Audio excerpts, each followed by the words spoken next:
इस कहानी में बताया जाता है कि सालों पहले हमारी दुनिया के नीचे एक दुनिया थी। आम नहीं बल्कि जादुई दुनिया। ये दुनियाएं एक दूसरे के साथ जुड़ी हुई थी। एक को ऊपर की दुनिया जबकि दूसरी को नीचे की दुनिया कहा जाता था। एक राजा था जो बड़ी आराम सुकून से दोनों दुनियाओं पर राज करता था, लेकिन वो अक्सर चीजों को इमेजिनेशन में सोचता था, यानी कि ख्यालों में। जो चीजें होती भी नहीं थी वो उन्हें अपने हिसाब से सोचता था, क्योंकि ऐसे उसे खुशियाँ मिलती थी। लेकिन फिर एक दिन राजा को बहुत बड़ा दुख मिला, जिसकी वजह से उसने बहुत परेशानी ले ली और वो अपना ये दोनों दुनियाओं का राज नहीं संभाल पाया, जिस वजह से ये आपस में अलग होने लगे। अब जो नीचे की दुनिया है, जादुई दुनिया, उसने भी राजा का दुख दर्द महसूस करके अपने अंदर समाना शुरू कर दिया, जिस वजह से यहाँ एक काला साया पैदा हो गया, जो फैलता फैलता बहुत ज्यादा बढ़ गया और वो बन गया एक मॉन्स्टर, जिसका नाम श्राउड था। उसने इस दुनिया को फिर बर्बाद कर दिया, अपनी तरह इस जादुई दुनिया को भी काली दुनिया बना दिया और हमेशा से उसे हमारी दुनिया से अलग कर दिया। इसके बाद कहानी प्रेजेंट टाइम यानी मौजूदा वक्त आज के वक्त में आ जाती है, जहाँ पर पीटर नाम का एक छोटा लड़का अपनी मॉम डैड और बहन के साथ नए घर में जा रहा था। यहाँ हमने नोटिस किया कि पीटर हमेशा घबराया हुआ रहता है, क्योंकि आसपास की चीजों से उसे बहुत डर लगा करता था। वजह ये भी है कि वो छोटी से छोटी चीज को भी बहुत ज्यादा ही इमेजिन कर लेता, सोचता था, जो चीज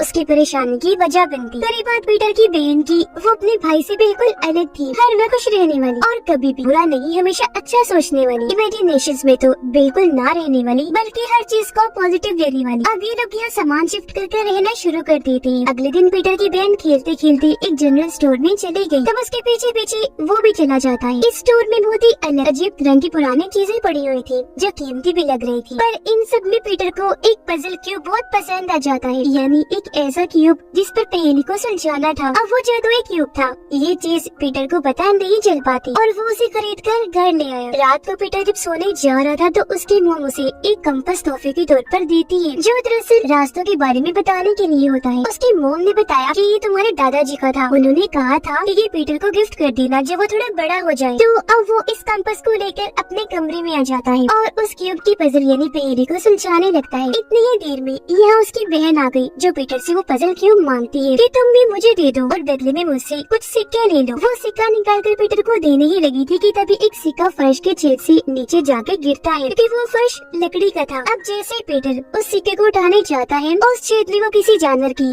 बड़ी सी आंख को देखता है, जिससे वो काफी घबरा गया। वो झट से पीछे हट जाता है। इससे पहले कुछ समझ पाता उसका कमरा टूटना शुरू हो गया, दीवारों पर दरारें आने लगी और फर्श भी टूटना शुरू हो जाता है और अगले ही पल कमरे का सारा सामान भी हवा में उड़ना शुरू हो गया, यहाँ तक कि बेड भी, जिस पर उसकी बहन बैठी हुई थी। और फिर तभी इनका सामान और बेड नीचे की तरफ गिरना शुरू हो जाते हैं। तब तक कूदकर पीटर भी बेड पर आ गया था। असल में पीटर की पजल को सुलझाने की वजह से एक रास्ता खुल गया था, जिसके जरिए ये लोग यहाँ इतनी नीचे आ गए थे, जो असल में सालों पहले वाली वही नीचे वाली दुनिया थी। जैसे बेड आगे गिरा तभी यहाँ पर बहुत सारे अजीब तरह के क्रिएचर्स आ जाते हैं और बेड को घसीट कर इन्हें यहाँ से ले जाने लगे। दरअसल वो इन दोनों की जान बचाने के लिए सब कर रही थी, क्योंकि यहाँ का जो मॉन्स्टर था श्राउड, उसे इनके यहाँ आने का पता चल गया था, जो अब कभी भी इन्हें मारने के लिए यहाँ आ सकता था। अब ये सारे क्रिएचर्स इन्हें जैसे तैसे दूसरी जगह पर ले आए, फिर पुल से गुजरकर उस पार आ जाते हैं। ऐसा करने के बाद वो इस पुल को ही तोड़ देते हैं, ताकि मॉन्स्टर इनके पीछे यहाँ न आ जाए। और अब ये सारे क्रिएचर्स इन दोनों को एक केव इन्हें कार में ले आए। बच्चे आसपास बड़ी गौर से देख रही थी और काफी हैरत भी हुई कि ये हमारे साथ क्या हो रहा है। कि तभी यहाँ क्रिएचर्स का हेड आया, जो इन दोनों को यहाँ देखकर काफी गुस्सा हो जाता है, क्योंकि ये इंसान है जिनका यहाँ होना किसी खतरे से खाली नहीं है। ये सुनकर एक बड़ा क्रिएचर सामने आया, कहता है कि आप गुस्सा मत करें और सबको बताता है कि पीटर और उसकी बहन का यहाँ आना कोई इत्तेफाक नहीं, बल्कि सालों पहले ये प्रेडिक्शन पेशेंट को की गई थी कि ये दोनों बच्चे यहाँ आएंगे और पीटर जो यहाँ का राजा होगा, वो इस दुनिया को और हम सबको श्राउड से बचाएगा और इस दुनिया को पहले जैसा ठीक कर देगा, क्योंकि सालों पहले जो यहाँ के राजा थे, पीटर उन्हीं का खून है। ये बताकर वो बड़ा क्रिएचर दोनों को गिफ्ट के और अंदर ले आया और दीवार पर लिखी वो प्रेडिक्शन दिखाता है, जहाँ पीटर और उसकी बहन की एक ड्राइंग बनी हुई थी। इनके अलावा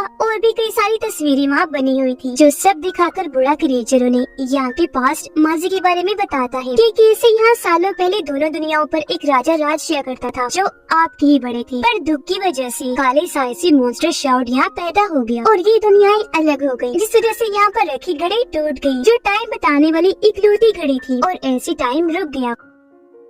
अब प्रेडिक्शन के मुताबिक पीटर को ही इस घड़ी को दोबारा शुरू करना होगा, जिसके लिए पीटर को कुछ और जादुई पजल क्यूब ढूंढने होंगे और उन्हें सुलझाना होगा, जिसके बाद उसे एक चाबी मिलेगी और उसी की मदद से वो घड़ी को चला पाएगा। जिससे अब पीटर और उसकी बहन को भी समझ आ जाती है कि अगर वो इस दुनिया से निकलना चाहते हैं तो पहले उन्हें इन पजल पहेलियों को सुलझाना होगा। अब अगला पजल क्यूब ढूंढने के लिए बूढ़ा क्रिएचर पीटर को एक किताब देता है, लेकिन ये पूरी ही किताब खाली थी। बूढ़ा क्रिएचर बताता है कि ये एक जादुई किताब है जिसे यहाँ का पढ़ा लिखा क्रिएचर जो दरअसल मैकेनिक है वो ही पढ़ सकता है, इसलिए अब तुम्हें उस मैकेनिक क्रिएचर के पास जाना होगा। ये सुनकर इन गाइड पीटर को उसके पास ले जाने के लिए मान गया। इनके साथ बूढ़े क्रिएचर का बेटा भी जा रहा था जिसका नाम प्लिंग था। पर निकलते हुए हेड और प्लिंग की बहस होने लगी क्योंकि दोनों को ही एक दूसरे पर भरोसा नहीं था, लेकिन इनका शोर शराबा सुनकर यहाँ श्राउड आ गया। वो इन पर हमला कर देता है जिस वजह से ये लोग भागे, लेकिन पीटर, उसकी बहन और प्लिंग गिरते गिरते काफी नीचे आ गई और अभी उस केव से बाहर आ चुके थे। इन्हें पता चला कि हम तो गुम हो गए हैं। पर तभी प्लिंग पीटर के हाथ में वो कंपास देकर कहते ये तो रास्ता बताता है, चलो इसका ही इस्तेमाल करते हैं। जी हाँ, अब ये लोग उसका इस्तेमाल करके आखिर उस मैकेनिक के पास पहुँच जाते हैं जो इस वक्त काफी सारे व्हील्स वाली मशीन को ठीक कर रहा था, जो एक पूरा स्टैचू था। ये लोग उससे मदद मांगते हैं, जिस पर मैकेनिक का कहना था कि मैं भी बस रोफ हूँ, तुम जाओ फिर कभी आ जाना। जिस पर प्लिंग कहता है कि मेरे डैड ने मुझे भेजा है। अब ये सुनकर मैकेनिक उनकी मदद करने को राजी हो गया, फौरन निकलकर बाहर आ जाता है। वो पीटर से पजल लेकर जैसी उस किताब पर रखता है कि तभी किताब पर लाइंस लिखी आ जाती हैं, कुछ तस्वीरें और नक्शे बन जाते हैं। ये भी लिखा गया था कि अगला पजल क्यूब कहाँ है और उसी वक्त रास्ता भी बना हुआ था। मैकेनिक क्रिएचर बताता है कि जब तुम एक पजल को सुलझा लिया करोगे ना, तो अगला पजल कहाँ है वो तुम्हें इस किताब के जरिए पता चल जाएगा, पूरा रास्ता भी लिखा होगा। ये सब बताकर वो पीटर को एक छोटी सी डिवाइस देता है जो एक बल्ब डिवाइस थी और कहता है पीटर, ये तुम्हें अपने दिमाग से, अपने इमेजिनेशन से चलानी होगी, लेकिन इससे पहले तुम्हारे अंदर जो डर है उसे तुम्हें बाहर निकालना होगा, बिल्कुल खत्म करना होगा और ध्यान लगाकर इस किताब को पढ़ना होगा, जब भी तुम सब कुछ समझ पाओगे। अब उसके कहने पर पीटर आंखें बंद करके अपना डर निकालकर ध्यान लगाता है। वो किताब पढ़ने लगा, जिसके साथ ही वहाँ एक पहेली आ जाती है। अब पीटर की तो आंखें बंद थी, लेकिन इमेजिनेशन में वो पहेली जैसे पढ़ता है लिंक उसे सुलझा देता है, जिससे उन्हें पता चला कि अगला पजल पाने के लिए इन्हें एक खंडर वाली इमारत की जमीन पर जाके खड़ा होना है, जहाँ के आसमान पर बहुत ही बड़ी आँख बनी हुई है। तो अब ये प्लिंग की मदद से उस खंडर में आ पहुँची और वहाँ उसकी जमीन पर खड़े हो जाते हैं, जहाँ एक काफी बड़ी घड़ी की तस्वीर बनी हुई थी। अब घड़ी के हिसाब से यहाँ 12 नंबर थे, लेकिन इन्हें ढूंढना था अगला नंबर, क्योंकि जाहिर है वो घड़ी में नहीं होता। इनके 13 ये आसपास ढूंढती तो है, लेकिन इन्हें वो नंबर कहीं नहीं मिलता। लेकिन पीटर फिर भी खंडर में वो नंबर ढूंढता रहता है, जहाँ आखिरकार उसे एक काफी बड़ी तस्वीर में 13 नंबर मिल जाता है, जिसके नीचे बहुत सारे चूहों की तस्वीरें बनी हुई थी और वहाँ एक छोटा सा बटन भी बना हुआ था। उसे जैसे पीटर दबाता है ये दीवार खुलने लगी, जो असल में खुफिया लॉकर तिजोरी थी, जिसके अंदर पीटर को अगला क्यूब पजल मिल जाता है, जिसे लेकर वो बहुत खुश हो गया। पर क्यूब निकलने की वजह से यहाँ एक काफी बड़ा ड्रैगन आ जाता है, जिसे देखकर पीटर काफी डर गया, जल्दी से एक पिलर के पीछे आकर छुप जाता है। लेकिन तभी उसे मैकेनिक क्रिएचर की कही बात याद आती है कि तुम एक राजा हो और एक राजा को बहादुर होना चाहिए। उसे अपने डर पर काबू पाकर अपनी ताकतों को पहचान कर उसका इस्तेमाल करना चाहिए। ये सोचकर पीटर अब बड़ी हिम्मत करके ड्रैगन के सामने आया और उसे कहते कि देखो मेरे पास यहाँ का पजल क्यूब है और मैं यहाँ का राजा हूँ। जो सुनकर ड्रैगन पीटर के सामने झुक जाता है, उसने सर भी झुका लिया, साथ ही वो माफी भी मांगता है कि प्लीज माफ कर दीजिएगा, मुझे पता नहीं था। साथ ही ड्रैगन ये भी बताता है कि मैं कोई भी शक्ल, कोई भी रूप ले सकता हूँ। जो सुनकर पीटर कहते हैं तो भी ठीक है, हमें अगली पजल क्यूब वाली जगह पर ले जाओ, जो जगह असल में रेगिस्तान में बना मंदिर है। तो अब ड्रैगन अपना जिस्म थोड़ा सा बदलकर लोहे का बना लेता है, जो उसका ऊपर बना हिस्सा था, क्योंकि उसने इन तीनों के लिए ये बैठने की जगह बना दी थी। और अब वो इन तीनों, इन्हें पीटर, उसकी बहन और प्लिंग को लेकर उस मंदिर के पास आ जाता है, जहाँ पर यहाँ के क्रिएचर्स की बहुत सारी मूर्तियाँ थी, जो सभी सोलस क्रिएचर्स थी और सब पत्थर की बनी हुई थी। हालांकि पहले सब जिंदा और सही सलामत हुआ करती थी और पत्थर वो श्राउड की हमले की वजह से बनी थी।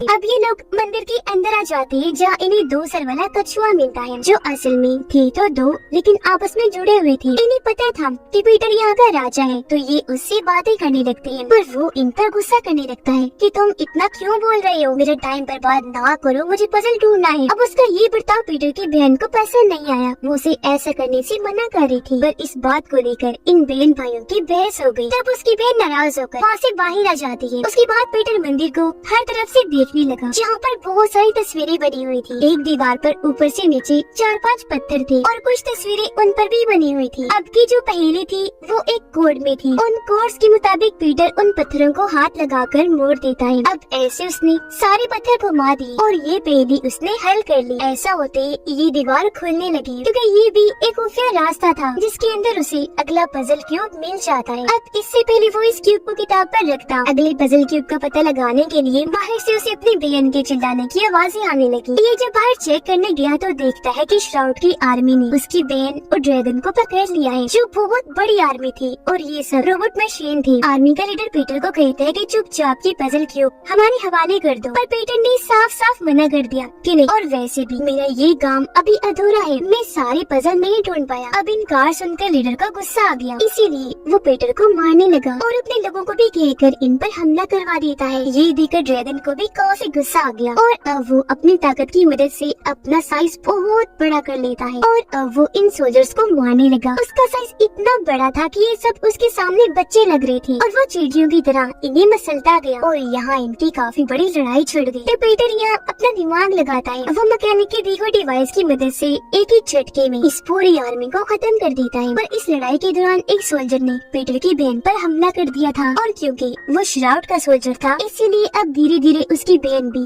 पत्थर में बदलने लगती है और अब उसकी बहन को ठीक करने का बस एक ही रास्ता था और वो था श्राउड को हराना, जिसके लिए इन लोगों को या उस घड़ी को फिर से चलाना होगा जो सालों पहले बंद हो गई थी। और क्योंकि अब टाइम इनके पास कम था तो अगले पजल क्यूब को ढूंढने के लिए वो निकल जाते हैं, जो इनका आखिरी पजल क्यूब होगा और उसकी लोकेशन एक पहाड़ के ऊपर थी, यानी वो वहाँ मिलेगा। ये लोग जब वहाँ पहुँचे तो कछुआ कहता है कि मुझे लगता है मैं यहाँ पहले भी आ चुका हूँ, पर याद नहीं कि कब। जिस बीच उसकी बहन की तबीयत खराब होने लगी क्योंकि वो अब और पत्थर की बन गई। ये देखकर पीटर को उसकी फिक्र होने लगी। वो कछुए और ड्रैगन को अपनी बहन के पास ही छोड़ता है और प्लिंग के साथ आखिरी क्यूब पजल ढूंढने के लिए निकल जाता है। अंदर आकर वो पहेली को सुलझा तो लेता है, लेकिन जब वो पजल वाली जगह पर जाता है तो ये देखकर काफी हैरान रह गया कि वो तो वहाँ पर है ही नहीं, क्योंकि पहले ही कोई पजल क्यूब वहाँ से निकाल कर ले गया था। ये देखकर पीटर को काफी बुरा लगा। वो मायूस होकर बाहर आ जाता है जहाँ अब उसकी बहन पूरी तरह पत्थर में बदल गई थी, जो देखकर उसे बहुत दुख हुआ। उसे गुस्सा भी आ रहा था, इसलिए वो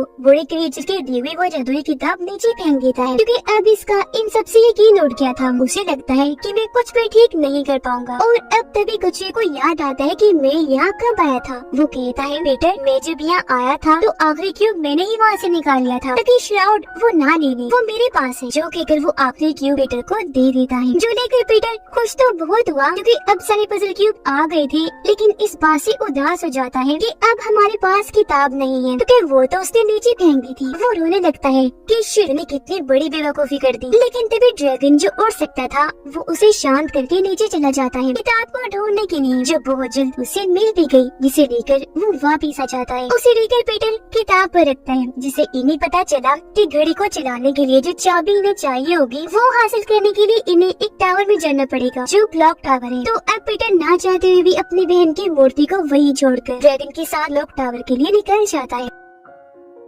ये जब अंदर गई तो देखते हैं कि वहाँ बहुत सारे बड़े बड़े जादुई ग्लव्स यानी दस्ताने थे जो टावर की हिफाजत कर रहे थे और राजा के अलावा और किसी को भी आगे जाने नहीं दिया करते थे। अब जैसे पीटर और उसके साथी आगे बढ़ने लगे, ग्लव्स उन्हें रोक लेते हैं, जिस पर ड्रैगन कहते हैं कि तुम हमें मत रोको, जाने दो, क्योंकि पीटर ही अगला राजा है। ग्लव्स कहते हैं अच्छा तो ये बात है, ठीक है मान लेते हैं, लेकिन अगर पीटर राजा है तो इसे अपनी ताकतें दिखानी होंगी। अब ये सुनकर पीटर सोच भी पड़ गया कि क्या करूँ, क्योंकि जाहिर है उसके पास कोई खास ताकतें नहीं थी, लेकिन हाथ और उंगलियों वाली एक गेम थी जिसमें वो काफी माहिर था। तो वो उसे ही खेलने के लिए ग्लव्स को चैलेंज करता है। ये अब गेम खेलती है जिसमें पीटर जीत गया और इस बार से ग्लव्स को काफी गुस्सा आ गया कि हम क्यों हार गए और अब वो पीटर पर हमला करने लगी, जो देखकर उसे वही बल्ब डिवाइस याद आई जो उसे मैकेनिक ने दी थी। पीटर उसे हुक्म देता है कि इन सब पर हमला करके इनकी तोड़ फोड़ कर दो, इन्हें तबाह बर्बाद कर दो। जो हुक्म लेकर बल्ब डिवाइस ऐसे ही करती है, वो बारी बारी ग्लव्स पर हमला करके उन्हें तोड़ देती है। वो कई टुकड़ों में टूट गई और ऐसी सब बर्बाद हो जाती है। जिसके बाद अब पीटर सभी पजल क्यूब्स की मदद से घड़ी की चाबी हासिल कर लेता है, लेकिन तभी प्लेन भी बदलकर पत्थर बन जाता है, जिससे पीटर को यहाँ समझ लग गई कि श्राउड और कोई नहीं बल्कि ड्रैगन है, जो इतने वक्त से